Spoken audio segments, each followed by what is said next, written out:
Selection के लिए number दिए जाएं तो 5 में से 10 सितारे।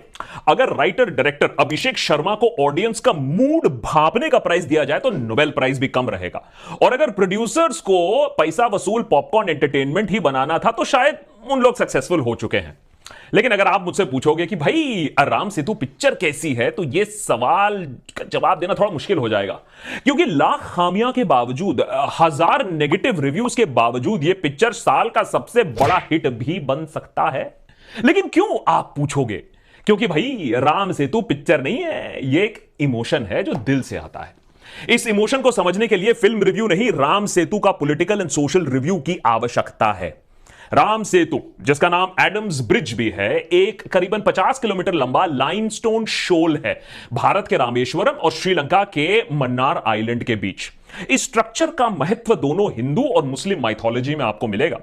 हिंदुओं का मानना है कि श्री राम ने सेतु को बनवाया था ताकि अपनी सेना के साथ वो लंका पर आक्रमण कर सके और रावण का नाश कर सके। इस्लामिक लेजेंड में कहते हैं कि आदम ने इस ब्रिज का इस्तेमाल किया था श्रीलंका में जाकर, फिर वो एडम्स पीक तक पहुंचे जहां उन्होंने 1000 साल का पश्चाताप किया, वो भी एक पैर पर खड़े होकर। ये इतिहास का क्रैश कोर्स मैं इसलिए दे रहा हूं क्योंकि राम सेतु मूवी सुपरहिट होगी या नहीं, इसमें इतिहास का बहुत बड़ा योगदान होगा, ना कि ऐसी छोटी मोटी चीजें जैसे story, dialogue, VFX, sets, acting.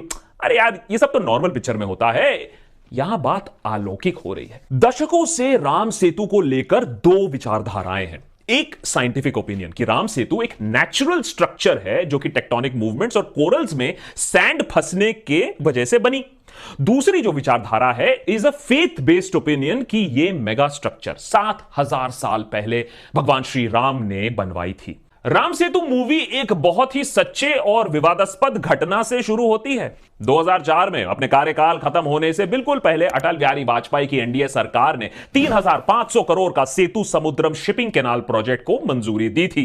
Plan यह था कि इंडिया और श्रीलंका के बीच में एक 83 किलोमीटर लंबा डीप वाटर चैनल बने, जिससे बड़े शिप्स आसानी से दो देशों के बीच में आ जा पाए। साथ ही साथ एडम्स ब्रिज का एक हिस्सा काटकर एक शिपिंग लेन खोलने का इरादा था, जो ईस्ट इंडिया और वेस्ट इंडिया के बीच में शिपिंग टाइम बहुत कम कर देता, डीजल की खपत भी कम होती। अभी फिलहाल पूरा श्रीलंका घूम के जाना पड़ता है ईस्ट टू वेस्ट। वैसे यह प्लान कोई नया नहीं है, 1860 से इस पर विचार विमर्श चलता आया है, अंग्रेजों के टाइम से। वाजपेयी सरकार ने मंजूरी दी, मनमोहन सरकार ने इसका उद्घाटन किया प्रोजेक्ट का 2005 में, और फिर घटी दुर्घटना। जैसा कि राम सेतु पिक्चर के ओपनिंग में दिखाया गया है, रिलीजियस ग्रुप्स ने इस प्रोजेक्ट का विरोध किया। जवाब में आर्कियोलॉजिकल सर्वे ऑफ इंडिया, यह सच्ची बात बता रहा हूं, आर्कियोलॉजिकल सर्वे ऑफ इंडिया ने कोर्ट में एक एफिडेविट दाखिल की और राम सेतु का मैन मेड होने की पॉसिबिलिटी को खारिज कर दिया। इतना ही नहीं, जले पे नमक छिड़का गया।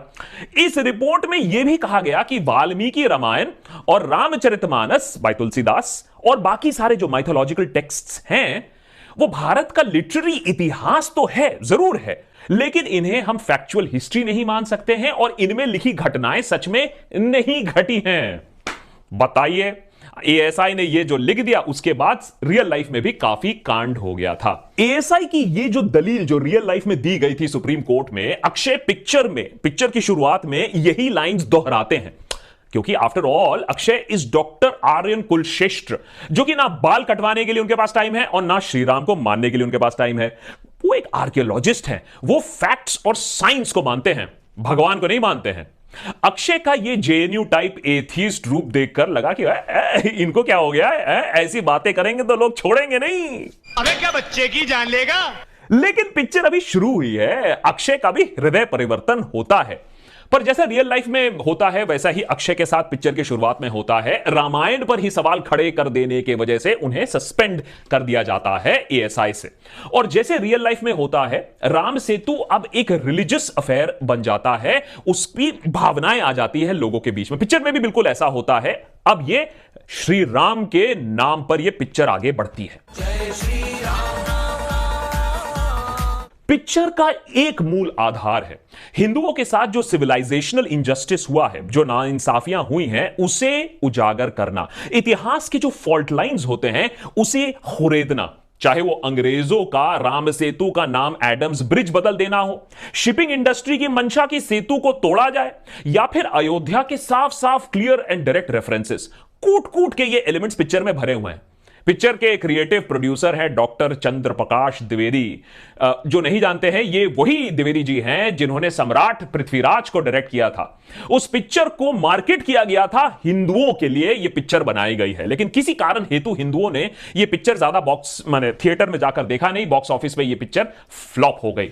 सवाल है कि इस बार श्री राम के नाम पर क्या लोग आएंगे हॉल में? क्या यह चमत्कार होगा अब बॉक्स ऑफिस में? क्योंकि चमत्कार तो चाहिए लेडीज एंड जेंटलमैन, क्योंकि उसके बिना यह पिक्चर साफ फ्लॉप है। क्योंकि करीबन 2.5 घंटे में इस पिक्चर में और कुछ नहीं है, साइंस का बार बार कत्ल किया गया है, आर्कियोलॉजिकल प्रैक्टिसेस की धज्जियां उड़ाई गई हैं, पानी के कुछ मीटर नीचे जाने के लिए 1000 फीट नीचे जाने वाली डीप सी डाइविंग सूट दिखाई गई है, स्टोरी लाइन का कोई सेंस नहीं बनता है, और 150 करोड़ की फिल्म में अक्षय ने पता नहीं कितनी फीस ले ली है कि बाकी सब पिक्चर में फेक है। Helicopter fake, diving suit fake, ship भी फेक, एक्टिंग तो फेक छोड़ दो। अरे जैकलीन झगड़ा करते करते हेलीकॉप्टर क्रैश करवा देती है। सीक्वेंस ऐसा है कि डर नहीं आती है, हंसी आती है, क्योंकि खतरों के खिलाड़ी में आपको बेटर एक्शन सीक्वेंसेस मिल जाएंगे और असल का हेलीकॉप्टर भी मिल जाएगा। लेकिन फिर भी इस पिक्चर ने अच्छी ओपनिंग की है और हो सकता है ये आने वाले दिनों में वर्ड ऑफ माउथ चलते ये पिक्चर और भी ट्रैक्शन पकड़े।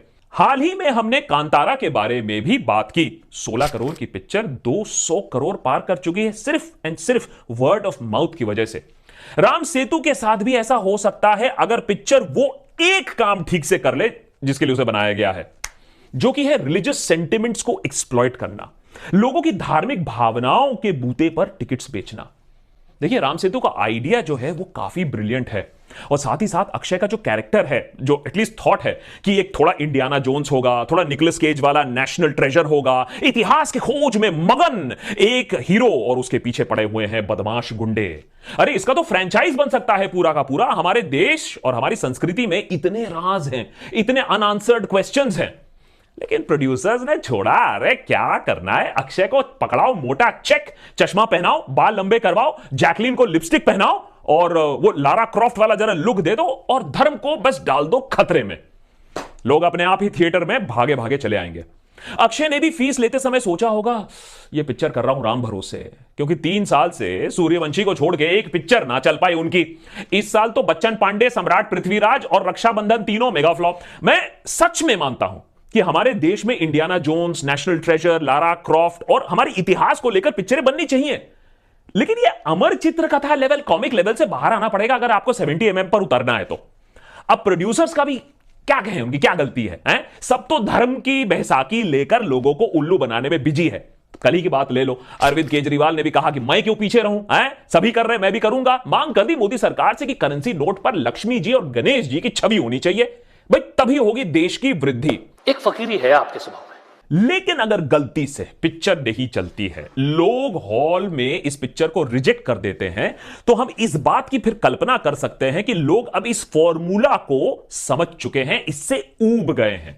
धर्म और राष्ट्रवाद के एजेंडे पर पिक्चर को हिट बनाने का प्लान शायद फिर लोगों को समझ में आ गया है, और अगर ऐसा हुआ तो बहुत सारे एक्टर्स की करियर खतरे में आ जाएगी। मेरा तो इतना लाइफ खराब हो गया है, इतना लाइफ खराब हो गया है। वैसे अगर आपको सच में फिक्र है राम सेतु के बारे में, तो मैं आपको यह बता दूं कि 2018 में सेंटर ने सुप्रीम कोर्ट को यह आश्वासन दे दिया है कि सेतु समुद्रम शिपिंग कैनाल प्रोजेक्ट से राम सेतु पर कोई इंपैक्ट नहीं पड़ेगा, और ऑफ कोर्स काफी इकोलॉजिकल फैक्टर्स हैं जिसकी वजह से यह प्रोजेक्ट एडम्स ब्रिज या राम सेतु की तरफ नहीं गया है, तो राम सेतु बिल्कुल सेफ है।